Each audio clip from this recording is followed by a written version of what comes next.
Saudações a todos.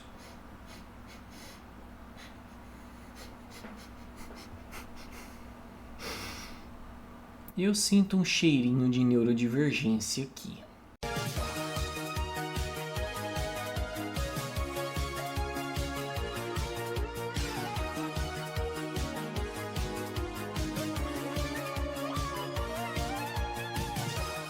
Me diga com quem tu andas, que eu te direi quem tu és. É uma frase antiga, tem vários significados para ela, mas no caso da neurodivergência ela nunca foi tão verdadeira.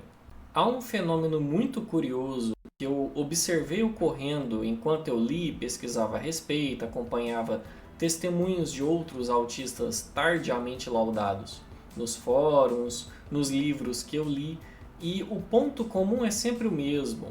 Você tem uma pessoa, vou me usar de exemplo. Estou aqui, uma pessoa que até então achava que era bem normalzinho, esquisito, mas normal, e de repente, beleza, eu tenho um laudo de autismo. E aí eu começo a observar todo mundo ao meu redor, familiares, amigos, colegas, conhecidos. Não é que eu saí cravando e chamando todo mundo de autista, mas coincidentemente as pessoas mais próximas de mim são aquelas que têm algum tipo de neurodivergência ou algum tipo de comorbidade, algum traço forte, alguma coisa tem, um parafuso a menos tem na cabeça. Então, no meu exemplo, olhei ao meu redor, a maioria esmagadora dos meus amigos, meus melhores amigos, as pessoas que eu mais converso, que eu mais interajo online, é um autista e TDAH, a outra é TDAH com superdotação, o outro tem traços de autismo, TDAH e superdotação. Tem amigo meu que já é só superdotação, tem outro amigo meu que já é borderline, outro amigo meu é bipolar. Enfim, se cercar isso aqui vira um hospício. Eu nunca andei com gente normal. Todo mundo falta um parafusinho a menos. Pensa diferente, pensa fora da caixa, meio esquisito. E geralmente são com esses que eu sempre me senti mais à vontade, que eu me senti mais confortável de conversar.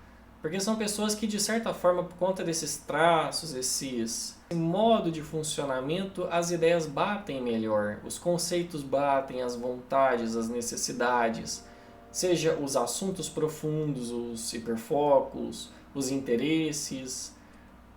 É esse ponto em comum, e não é coincidência que aquele gráfico que eu já mostrei tantas vezes aqui no canal, e eu vou mostrar de novo, toma aqui na tela. Esse gráfico ele mostra que não só as três esferas das neurodivergências orbitam entre si, como elas são muito próximas. Então, uma pessoa pode ter altas habilidades de superdotação e traços de TDAH e traços de autismo, ou ainda o autista ter traços de TDAH e superdotação, ou TDAH traços de autismo e superdotação.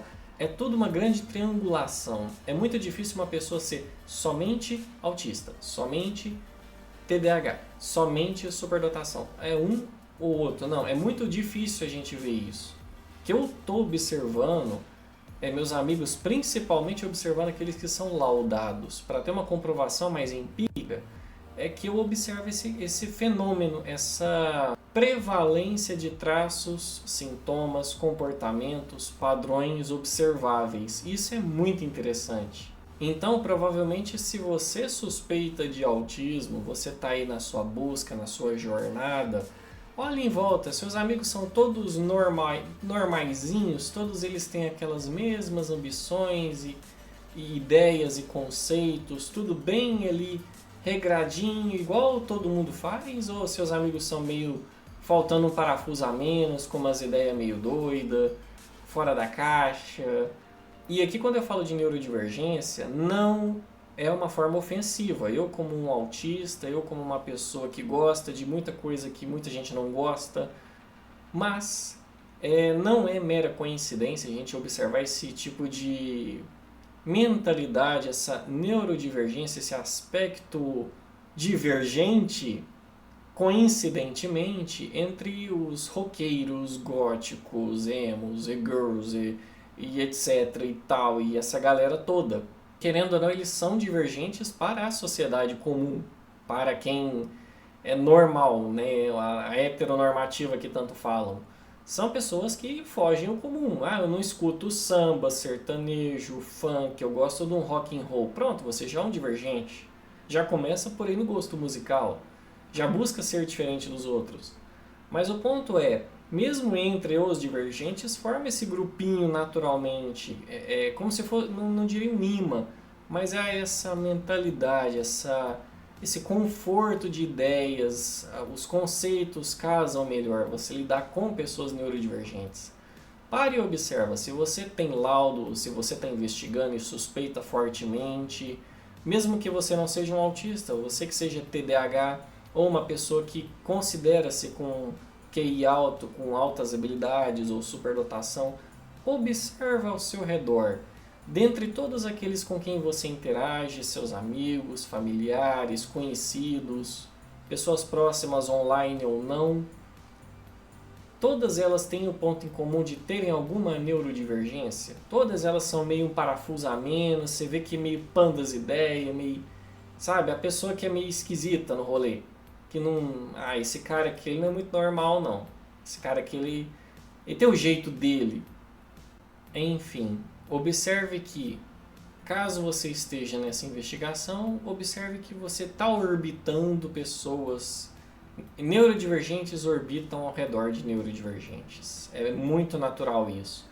Do mesmo modo, os alísticos, que são os não autistas, as pessoas, ou mesmo os neurotípicos, que são pessoas que não têm nenhum tipo de neurodivergência, que não são bipolar, que não tem borderline, que não tem autismo, não tem TDAH, não tem superdotação, não tem nada disso. E tantas outras que agora, se eu ficar falando, a lista é gigantesca. Observe que as pessoas neurotípicas andam com pessoas neurotípicas. Tem aquelas panelinhas, aqueles grupinhos, e os neurodivergentes andam com neurodivergentes.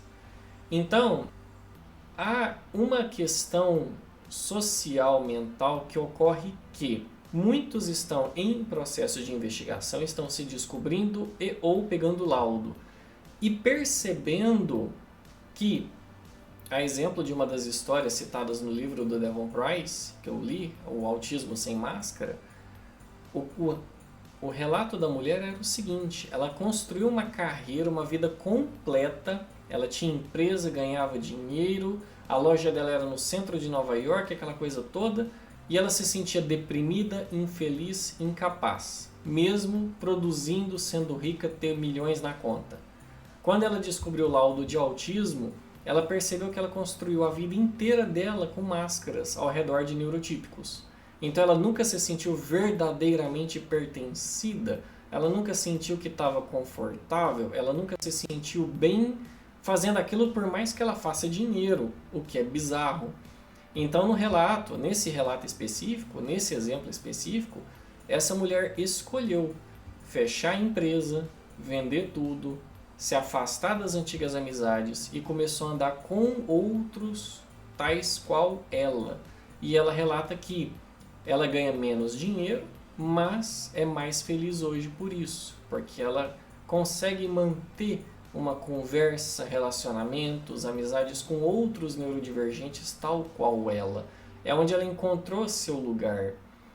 Então, mesmo entre os autistas, no meu caso, que é difícil de sustentar amizades, que é difícil de sustentar relacionamentos por conta de vários traços que eu quero trazer em vídeos futuros, é muito interessante notar que há uma confiança natural, há uma aproximação natural e acredito eu que é mais fácil de ter e construir esse respeito mútuo quando tudo é devidamente delimitado entre dois autistas ou mesmo um autista e um TDAH e um bipolar, ou um borderline e um superdotado.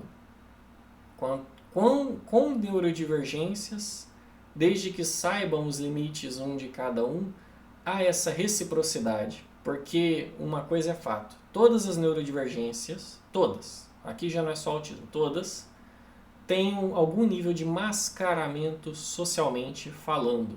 O TDAH tem que mascarar que ele é hiperativo ou distraído, o autista tem que mascarar seus stimmings, seus hiperfocos, Ou ainda o bipolar tenta mascarar quando ele fica trocando de personalidade ou foca numa delas para ser a principal e a secundária tenta manter escondida para parecer natural e não uma pessoa que muda de ideia muito rápido.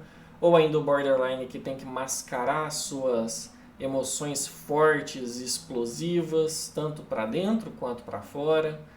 Enfim, é um ponto em comum que qualquer um nessa neurodivergência tem que fazer o quê? Ficar mascarando para se esconder, para se encaixar, para ser mais um neurotípico igual a todos os outros. E aqui com esse vídeo eu concluo apenas o seguinte: o que eu faço e eu recomendaria, dado todo o respeito, os efeitos, as limitações de cada um, não tenta se encaixar 100%. Ninguém se encaixa, até porque a gente tentou se encaixar, tentou mascarar e não deu certo. Eu tentei e não deu certo. Não me encaixei na minha família, nem nas igrejas que eu participei, que eu frequentei, nem em grupos de estudos sociais e nada disso. Eu não me encaixei em lugar nenhum. Mas curiosamente, pelo menos dentro da comunidade autista, eu me encaixei um pouco mais. Eu me senti um pouquinho mais parte de algo que eu entendo e que os outros entendem. É um ponto em comum. Então, o que eu pediria, né? Sugeriria que seja feito? Que você não deixe de ser quem você é para agradar os outros, que não deixe de ser quem você é para se encaixar numa sociedade que exige que todo mundo faça a mesma coisa dentro de caixinhas, rótulos e tudo mais. Seja mais legítimo, abrace a sua loucura, seja ela qual for.